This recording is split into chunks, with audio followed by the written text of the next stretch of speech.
Então é oportuna essa quarentena, não há a menor dúvida. Leandro, quero aproveitar e te agradecer a presença. O Leandro é um dos editores do The Intercept. No episódio da Vaza Jato, lavou a alma da advocacia. Muito do que a gente denunciava, vocês, com um jornalismo corajoso, investigativo, premiado no Brasil e no mundo, conseguiram, na verdade, comprovar. Parabéns pela coragem. Eu sei que você passou momentos, enfim, difíceis, inclusive da segurança pessoal, mas quero aqui render o reconhecimento da advocacia e da sociedade de um modo geral, que você fez um trabalho lindo que nos encheu de orgulho. Parabéns. Grande jornalista e grande cidadão. Então, por favor, para quem que você vai dirigir sua pergunta? Obrigado, Marco. Eu queria falar com o professor Lênio, mas também pode ser o Augusto, porque o Augusto tem falado muito sobre isso nos últimos tempos, tem se debruçado sobre o assunto. Mas antes, Marco, eu quero te dar uma má notícia. Infelizmente, sábado de manhã, acho que é uma coisa que você não vai gostar. Assim, desde janeiro, eu assumi a titularidade do gol do Politeama. Tá aqui minha luva, ó. Então, eu acho, Marco, que o próximo jogo vocês não vão fazer 5 gols, não, cara. Eu acho que vocês não vão precisar vocês vão precisar de 2 Moro em campo aí para dar um jeito nessa virada aí. Então, só começar com essa má notícia para você ficar pensando aí que quando o futebol voltar, a gente fazer um registro. No campo. Se você visse o Lênio no gol, ele surpreendeu o próprio time. Né? É mesmo? Nós ficamos encantados. Ele deu uma ponte que lembrou Rodolfo Rodrigues. Para quem gosta de futebol, você vai ter trabalho, viu? Ele vai fechar o nosso gol. Então, de goleiro para goleiro, vamos lá, Lênio. Vamos lá. Porra, além de tudo, o Lênio é goleiro, cara. Não tem nenhum defeito. O Lênio deve ter chulé, né? Só pode ser.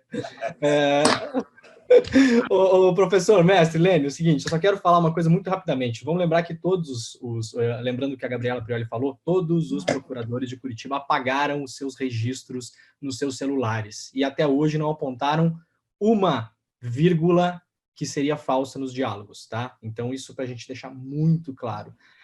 Celulares funcionais, ou seja, informação que estava contida naqueles celulares, em tese, imagino que deveria ser, no mínimo, de direito de acesso público. É claro que ela não precisa ser pública, né?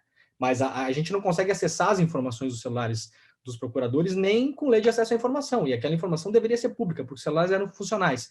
E lembro uma outra coisa que eu falei ontem, que é uma coisa que pouca gente está se debruçando, mas esquecendo um pouco o conteúdo das mensagens. Eu quero lembrar vocês que esses procuradores decidiram usar um aplicativo privado, sem autorização do Estado brasileiro, chamado Telegram, sem possibilidade de acesso a esse aplicativo pelas corregedorias ou pelo CNMP, e lembrando que os servidores do Telegram, que são privados, estão hospedados em Dubai. Então, não sabemos quem acessa as informações nos servidores do Telegram. Informações essas trocadas de altíssima qualidade estratégica de um setor, o setor do petróleo, que é estratégico no mundo inteiro. Então, esses caras colocaram informações estratégicas para o futuro do Brasil, do setor de petróleo, de interesse do mundo inteiro, né, da Petrobras, que é a concorrente de empresas estrangeiras, num servidor privado, fechado, sem acesso público, em Dubai, de uma empresa privada, sem autorização de ninguém. Isso não tem nada a ver com o conteúdo das conversas. E isso é uma coisa que está sendo muito pouco explorada,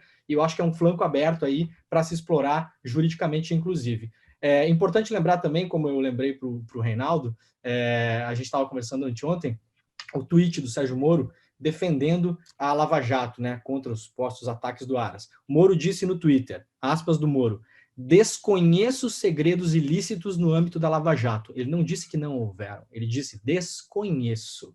Ele disse, eu não sei, se tem não é problema meu. Então é importante a gente dar uma atenção para a palavra desconheço, e também um conselho para os procuradores escolherem melhor um pouco os seus amigos, né? Porque na hora que a coisa aperta, a diferença entre desconheço e não teve, né, Reinaldo, é grande, não é pequena, não.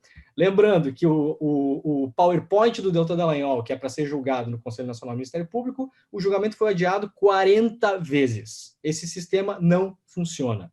Lembrando que o procurador Diogo Castor de Matos comprou um outdoor para falar bem de si próprio e dos colegas em Curitiba. Os colegas descobriram, nós provamos por áudios na Vaza Jato, que eles afastaram o Diogo com um atestado médico, como diz lá na minha terra, meter um atestado, hein, Lênio? Quando você tá mal, você mete um atestado, né? Você não vai jogar, você não tá bem, você mete um atestado. Aí o Diogo meteu um atestado. E aí, o que acontece? Em abril, agora, né, o Diogo admitiu, em maio, ele admitiu que comprou o outdoor. Com um detalhe, a prescrição da punição dele aconteceu em abril. Então, ele esperou a prescrição em abril e admitiu em maio. Parece muito alguns réus da própria Lava Jato, né? Engraçado essa semelhança, né?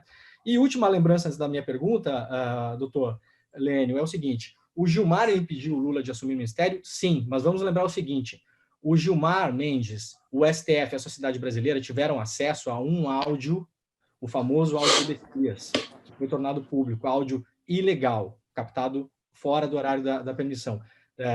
Então, áudio legal. Tiveram acesso a um áudio que contava uma história, que o Lula, em tese, queria assumir o ministério para se livrar da Lava Jato e conseguir um foro especial. Depois nós provamos que daquele mesmo conjunto de áudios existem 21 áudios que até hoje a sociedade brasileira não sabe onde foram parar. Conversas confirmadas, por exemplo, com o ex-ministro Michel Temer. Né? A reportagem da Vaza Jato ligou para o Michel Temer e falou: presidente, o senhor teve esse diálogo com o ex-presidente Lula no dia tal? E o Michel Temer confirmou: tive. Como vocês sabem disso? Bom, então está aí a confirmação de que existiam 22 grampos e só um grampo foi divulgado. Então, o Supremo Tribunal Federal foi ludibriado nessa questão. Não pode se culpar o Supremo Tribunal Federal nesse caso, porque o Supremo Tribunal Federal, assim como a sociedade brasileira, não tinha o conjunto total de informações necessárias para decidir o caso. Então, isso é muito importante da gente deixar muito, muito claro. Pergunta ao meu colega Lênio, antes que a gente se veja nos campos, quando o corona deixar. Eu tenho muito receio dessa unidade que aí a PGR quer criar, e o meu receio é de ordem prática. O que nos garante que eles não farão o mesmo que a Lava Jato fez? Vazamento seletivo de informações, manejo privado de informações, né? Tudo que a gente viu. Qual é a garantia que a gente tem, professor? Existem mecanismos no mundo que a gente possa se espelhar? O Reinaldo falou aí na coluna dele da Folha, né? O Reinaldo chama de modelo Receita Federal. A Receita Federal é muito mais blindada em relação a vazamentos, né? Tem log de entrada, você sabe quem acessou, quem baixou documentos, etc. e tal. Eu imagino que o MPF deva ter isso de algum modo, mas as operações elas se blindaram dentro do próprio MPF. Existe modo da gente ter garantia e pressão pública para que esse sistema unificado seja feito com muita transparência, que a partir do momento que haja um vazamento, por exemplo, a gente possa fazer o caminho inverso do vazamento e ver de que computador, de que dedo, de que digital saiu aquilo. Essa é a minha preocupação em relação a essa unificação das operações. Obrigado, gente, parabéns pelo livro e é uma honra estar aqui com vocês hoje. Muito obrigado, Leandro. Você fez um belíssimo esclarecimento. Lênio, depois vale a pena escrever sobre isso, viu? Tem muita confusão. Claro. Foi ótima a sua fala. Vamos lá, Lênio. Claro, já fui pautado, né, pelo Leandro, sem dúvida. Criar um enunciado analítico, né, se nós formos fazer uma linguagem filosófica, é tipo pedra. Você não precisa bater na pedra para saber que é dura.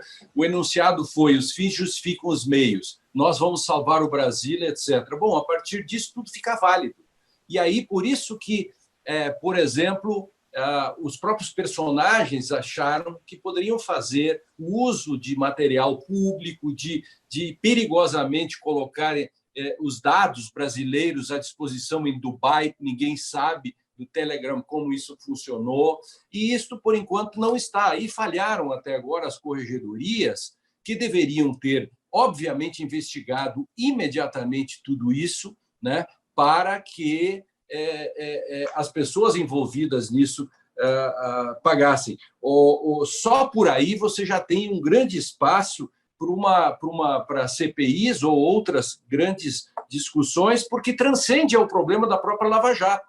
Agora, o promotor natural e o procurador natural, que foi absolutamente liquidado nessa história, o Ministério Público já não pode mais falar nisso, na medida em que a força-tarefa acabou com toda a perspectiva de procurador natural, e sempre foi sagrado isso para o Ministério Público. O que agora o Aras está tentando fazer, e aí temos que elogiar o Aras no sentido de trazer a público e discutir isso conosco todo. Enquanto, durante a Lava Jato, e você acabou de dizer, essas coisas ficavam à noite dentro do Telegram, inclusive com kkks, no sentido de até gozar com a morte e zonar com a desgraça dos outros, Aras vem a público, na esfera pública, à luz dos refletores e da luz solar, discutir coisas que antes nunca se discutia. Não sei se a solução é essa unidade.